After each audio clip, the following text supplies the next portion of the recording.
hall of the Dominion courtyard shimmered beneath twin suns as dignitaries gathered for a ceremony that none of them wished to attend.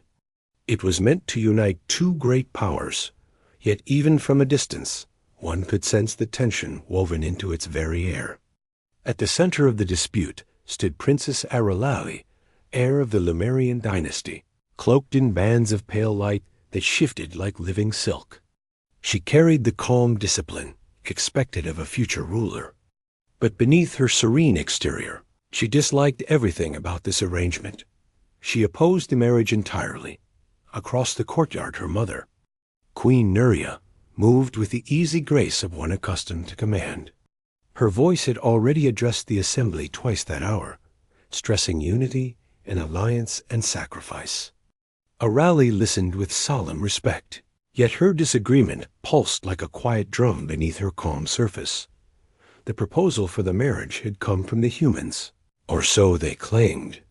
Truthfully, the idea arose from human diplomats hoping to secure lasting peace along the frontier. The arrangement required a Lemurian princess to wed a human representative. Arali had expected a seasoned ambassador, or at least a trained envoy. Instead, the humans sent someone entirely unexpected. They sent a guard. His name was Rowan, and when he stepped from the shuttle, he looked nothing like the poised negotiators Arali had imagined. He wore a simple uniform without embellishment. He held himself with quiet discipline, yet he seemed unfamiliar with the grandeur surrounding him. Humans were known for rugged worlds and difficult climates. But even among them, Rowan looked as if he had climbed out of a world that shaped those who survived it with harsh lessons and harder resolve. Arali paused when she saw him. Though she quickly hit it dot, Rowan felt the pause long before he understood it. The princess looked at him, expecting something he did not know how to provide. His service record was unremarkable. He had been part of a frontier detail, protecting supply convoys and conducting routine patrols. He had no claim to rank or fame. The invitation to represent humanity arrived without ceremony, and he accepted only because he had been told it was important.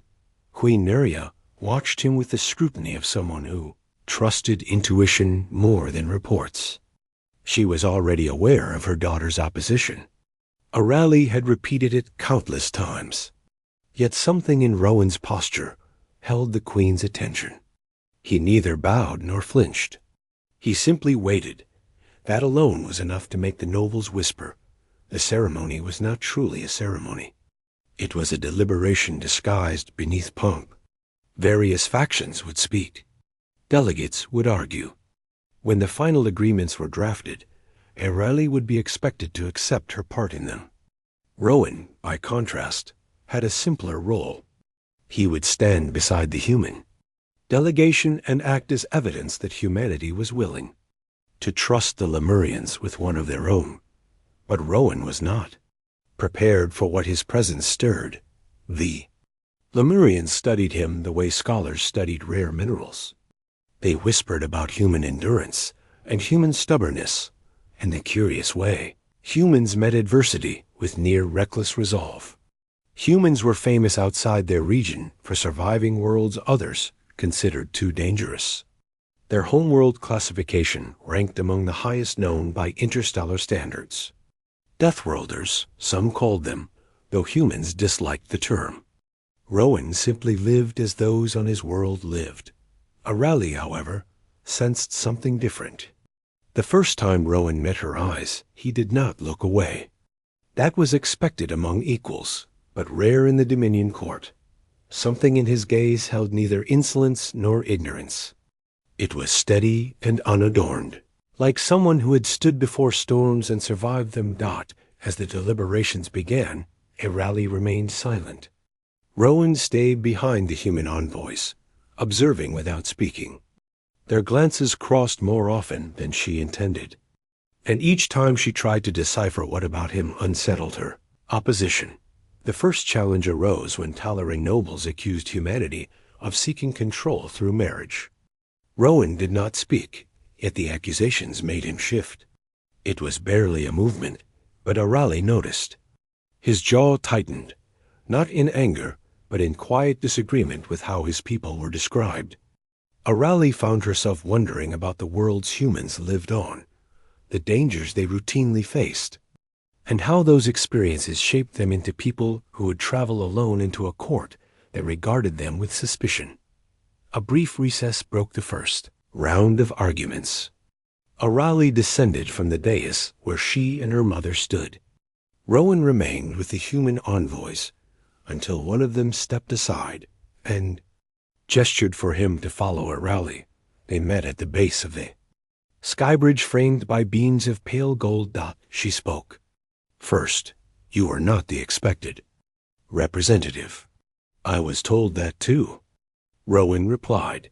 His voice carried none of the political polish she anticipated. It was steady and unguarded, almost plain. That simplicity disarmed her more than any rehearsed protocol could have. Do you know why you were chosen? She asked. I know only what I was told, Rowan said. That humanity trusts me to stand here. That I should observe and represent them. Nothing more. Arali studied him. Most representatives insisted on their importance. Rowan acted as though participating in a political alliance was as ordinary as standing watch at a frontier post. So you disagree with the accusations, Arali said. Humanity seeks peace, Rowan replied. The frontier is too volatile. Cooperation matters. If marriage is part of it, then humanity will honor it. But control is not our goal. Arali found herself wanting to believe him, though she hardly knew him. She had opposed the marriage because it reduced her role to a symbol. Yet Rowan did not speak as someone eager to take advantage of that symbol. He spoke as someone who did not wish to see conflict escalate again. Would you agree to be bound to someone you barely know? She asked. If it meant peace, he answered, I would consider it. But I would expect both sides to hold equal choice. Those words lodged in her thoughts. The next deliberation session grew heated. A faction of Lumerian delegates argued that humans could not be trusted with a position so close to the royal family. The human envoys responded with controlled diplomacy. Yet tensions continued to rise. Queen Nuria called for calm. But the room did not settle. When an elderly noble pointed at Rowan and accused him of being nothing more than a soldier, chosen to intimidate the court, Rowan stepped forward. He had been instructed not to speak unless necessary. Yet the hostility directed at both his people and his purpose pushed him into action. Permit me to clarify, Rowan said. His voice carried across the chamber. I am no diplomat. I am no strategist. I am a guard who served where I was needed. I am here because humanity believes peace is possible. If the court doubts my worth, then let the court choose another. But my presence is not a threat. It is a statement. My people trust yours enough to place a common soldier before you and call it a gesture of goodwill. The room fell silent. Arali felt something shift within her. She expected bravado, apology, or defiance. Rowan gave none. He offered honesty with a steadiness that demanded respect without ever asking for it. Queen Nuria regarded him with renewed interest. The murmurs that followed were not fueled by distrust, but by reconsideration. When the session ended, Arali approached Rowan again. You surprised them, she said. I spoke what was true. Rowan replied. Most would have defended themselves, she said. You defended the principle instead. I defended what mattered, Rowan said. Arali walked beside him. Something about his presence eased the tension she had carried from the first proposal.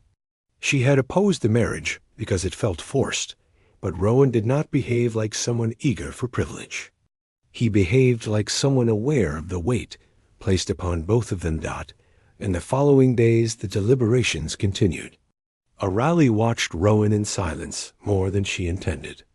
The queen noticed. Each time Rowan stood firm, each time he answered plainly, each time he showed quiet resilience, more delegates softened their positions. Arali could not ignore the effect he had on her thoughts. The more she observed him, the more she found her opposition shifting from rigid certainty to uneasy consideration. Rowan did not seek her hand. He sought cooperation, respect, and understanding. He approached the court not as a conqueror, but as someone who believed peace required sacrifice from both sides. The day of the final vote arrived. The hall glowed with solemn anticipation. Delegates cast their decisions. Some supported the alliance. Others opposed it. When the final count rose displayed above the dais, the hall exhaled. The alliance passed. Arali felt the weight settle on her. The marriage agreement was not finalized, but both parties were now expected to consider the terms. Rowan looked at her as though prepared for refusal. He did not pressure her. He did not expect anything. Queen Neria addressed the court, declaring that both the human representative and the princess would be given time to speak privately before the final choice. They met again at the base of the sky bridge. "You do not wish this," Rowan said gently. "I did not," Arali replied. "Not until I saw how you stood here. Not until I understood that you take this as seriously as I do." Rowan waited. Arali continued. "I opposed the marriage because I believed I would be bound to someone seeking advantage. But you ask for no power. You ask only for peace. That changes more than you know." Rowan looked out toward the twin suns descending behind the courtyard. "If you choose to refuse," he said, "I will accept it.